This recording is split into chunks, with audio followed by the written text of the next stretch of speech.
Welcome back everyone to our Value Landscape project. Today we are going to talk about how you can start with colored pencil. In our last video we talked about getting your light line drawing. Remember, you want your lines to be very, very light, and you don't need to add every leaf, every twig, every rock into the composition. Today we're going to talk about how you can start adding your color. Remember that layering colors can make things look a little bit more advanced. So instead of just having this one yellow, by adding that orange, it gives it a little bit more interest. You also can play around with the lights and the dark using your paper. And this is a great example of that. Sometimes instead of just having like a flat shade, like we see in most of the clouds, having that like light to dark can really give some great distance. And also thinking about where your light source is. So if we know that there is a sun or some kind of light coming from one area, then you could keep things lighter closer to the sun and darker further away. You don't have to do that because this is your abstract project, but I want to see you play around with the lights and the darks in the composition. One last thing before we get started. If you notice in some of these places, there's a lot of the waxy residue that you see with colored pencil. So for instance, the waves down here, you see that shine and the color's super bold. That is a great thing that you can do with colored pencil, but you want to work your way up to the waxy. If when you first start, you push as hard as you can in one place, then you can't really go back and add more pigment and change it. So it's good to kind of start with an all over general softness like this. And then if you choose to, like let's say I wanted to make the sun pop even more, or I wanted this part of the land to pop even more, you can always go back and push more. So just remember to keep that waxiness at a minimum at the beginning. All right, so to start off, I'm gonna work on my path. I've kind of figured out what colors I'm gonna use. I practiced off to the side. So for me, as things go back in the composition, they're gonna get smaller. So I have those colored pencils that I've been working with here to practice my stones. And I'm gonna start somewhere in the front. I'm gonna start just drawing what I want my first stone to be.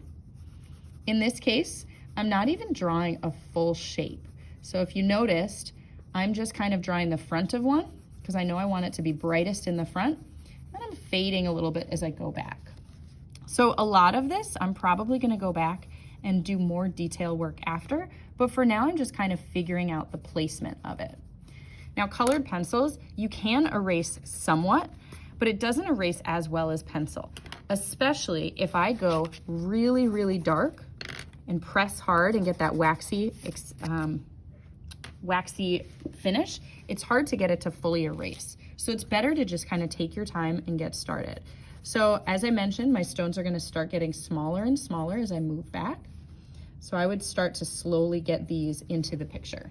For me, I know I want to have stones that are lots of different colors, so I can tie in little different colors.